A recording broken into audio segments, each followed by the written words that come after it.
The Kobe, today I was watching the Kobe Bryant thing. His lawyers, first of all, it's hot in here the past 2 weeks. Used to be very cold. I know nobody at home cares, and you people barely care, but still, I wanted to say it. Now let's talk about what I was talking about, Kobe Bryant. His lawyers said they want to make sure that the jurors approve of interracial dating if they're going to sit on the jury. That's how stupid these lawyers are. You should want racists that don't approve of interracial dating, because they'd find him not guilty. They'd be like, ah, she deserved it. Bring that black man up into a room. And what kind of question is that in a rape case? Do you believe in interracial dating? That's a very loose interpretation of a date, you know? That's giving interracial dating a bad name. They should ask if you believe in interracial rape if you're going to do it, you know? I mean, when they asked the jurors in the Scott Peterson trial, do you believe death begins at conception? No?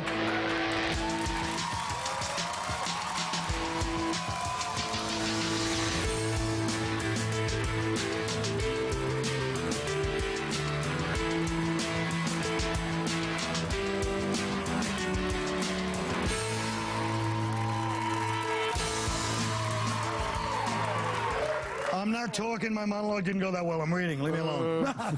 Iraq wants the U.S. to hand over Saddam Hussein on June 30th. We should hand him over. They also want permission to reinstate the death penalty, which was suspended by the U.S. military. Now, first of all, why would a military suspend a death penalty? This is terrible. This is the end of a society. Who ever heard of a military suspending a death penalty? I just realized that when I read that. It's not a government. It's people, the military. They're supposed to kill people. Why would they suspend a death penalty? But does anyone have anything to say other than hand that son of a bitch over? This guy, you know, rapes, pillages, and murders. What's he supposed to get? Community service, you know? we can't turn him over because there's a chance of him getting away in Iraq. Somebody they should put him back in charge. He could at least run the place.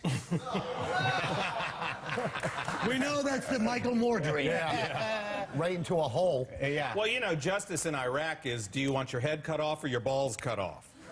That's it. And that's how it should be. Yeah, I guess so. And this country, too. I'm all for killing people. I say keep him here, put him in a naked puppy pile with Rumsfeld next to him just kind of going, yeah, like that. Just humiliate him like in the prison for a while. You know what? I got to save myself. Seriously. All right, here's what you should do. Make Abu Ghraib like an amusement park, all right? Oh, God. And he's the only guy in the place. He's got his own cell, and it's like an interactive game. He's like tied to a bunk bed, and people could come in and go, ah! You know, and they shock Saddam. So it's like an operation game then. Right. And then they could have a little cardboard cutout of Lindy England, you know, with the head missing. You could sort of stick your head there like, hey. Or you know what else?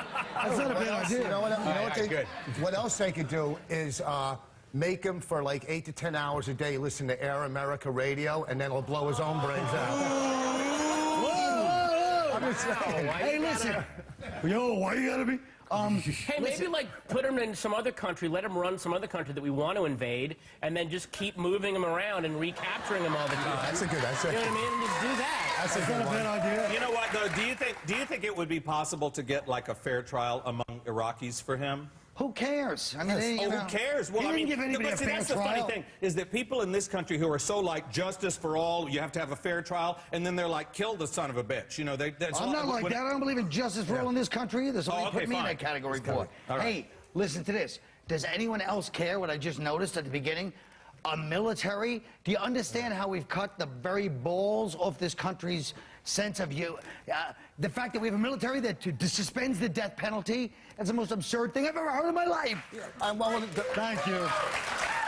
What's the point of a military that says, hey, no, we don't want to kill people? Well, don't call yourself a military. No, wouldn't that be nice, a military that didn't kill? They just, like, hug people to death and... That's what it is! That's what we have! You know, instead of having war, we can have big bake-offs. But that's the whole point. You know, Mad Libs and slam books. They just approach people in little troops and go, you're bad! Yeah, exactly. But that's what we're creating, yes. That's called a 12-step program, what you're talking about. I would have a lot more to say on this whole military thing if you would have sent me the topic last night, and I could have prepared, but I have nothing on it right now. Well, who didn't send you the topic? I don't know. You just came up with it. You said you just read it and you No, just now. I just saw it on the monitor. Yeah, so in other words, we're all kind of free-balling it, and you're sitting here complaining because I didn't... You can't complain about your inability No, let me say something else, too.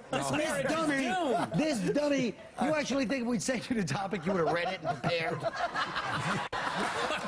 You were up late with some girl last night. No, I don't know. Not me. Oh, you're being faithful now? I'm very faithful. All right, fine. To who? Oh, wait, why would you care? It's not a he. All right. Since the war ended in I'm sorry, is he gay? Yeah, goodbye. Goodbye. Oh, come on. He'll be right back. Man. I know. Yeah, I don't have any. Oh, you're right. I didn't really commit to that. What about this one? Since the war ended in Iraq, Viagra sales have gone through the roof. You know. Here? No, in Iraq. Apparently, so the Quran says you don't need to, you know, Viagra's okay because a man can't satisfy his wife, then she can divorce him. You know, that's legal in Islam. But what do you think about this Viagra thing? Well, there are some Iraqis, all right, these guys, some of them were, you know, strapped to a bunk bed with a hood on with vicious dogs salivating at their balls. Right. Okay? Your problem? And like, well, no.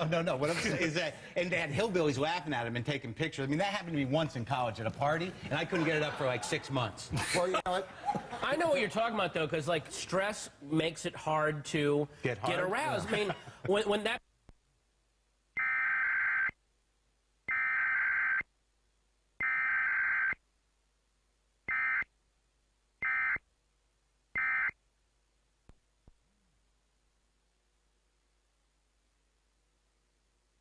They're furry. I would take a Viagra just to talk to them. You know what I'm saying?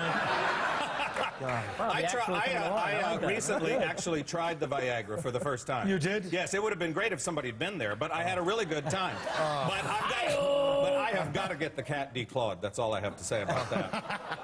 You don't like the kind of resistance, huh? You know, I understand. Every country besides America can get those things over the counter. It's unbelievable. Exactly. You know, in Brazil, I hear you can get them. Canada, I hear. You're not going to Brazil with them, are you? No, But you know what, Dude, my doctor... You know, it's always amazing to me, though. The world does not know what to do about education or the environment or global warming or any of that, but we know how to get your hard.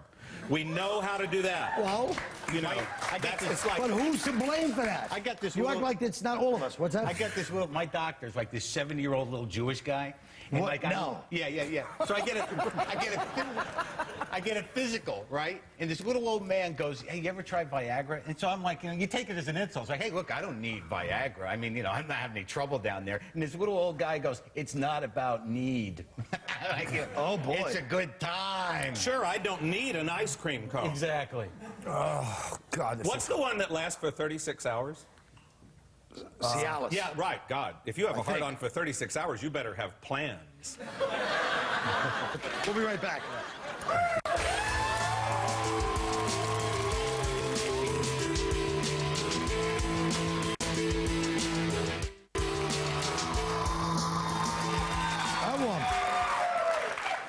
We gave each of our panel a different magazine to review. Let's start with Mark Maron. Mark, you were assigned Out, a popular gay magazine. What'd you think? Well, I gotta say, this magazine is so gay. I mean, I mean, like, and the weird thing about this magazine is there's no condom ads, all right? They've got ads for tequila, vodka, trips to France. They got ads for lube, gay sex guides, and AIDS medication. So they've got, you know, ads that promote AIDS and treat it, but nothing to stop it. Well, that was long. Also, in this issue alone, they got Madonna, Barbara Streisand, George Michael, the Stonewall riots. They got gay marriage. Is this the only issue they're planning on putting out? Because that pretty much covers the whole thing. A couple of things I learned. This haircut, over. And also, they're giving away lube, which I can't really use. Jim? Thank you. Yeah. Except look at how much lube this will last 5 minutes. Look at this. Yeah. And look at like this guy. I mean, the one thing I learned also is that being gay, full-time job. Just going to the gym alone. What is this? He's born like that. You can't create that. What about that? Is that real? What He was born with that too. All right. All right. Let's move on. Jim, Voss, you were assigned The Economist. Tell us about it. Well, first of all, my magazine doesn't have any props in it to give to Jim, but... Well, just get it now. I'm just messing with you. I thought it was a good magazine. It covers, you know, so many different topics from financial to social to political issues in the magazine. If you are an investor towards the future, it's going to show you where you can put your money, takeovers, and I basically think, you know, I mean, for me, myself, it means it serves no purpose because I don't have the money to invest that it, you know. For that review, you were officially kicked out of the Jews. Jim Davis. I didn't. You are no Jew. Okay. Go ahead, Jim. Me? Okay. All right. Well, I had Guns and Ammo. This is like a great magazine if your name is Buford. You know, everybody, and really, they show pictures of, it's really hunting. It's like sort of, it's a boring magazine. It's like reading paint dry.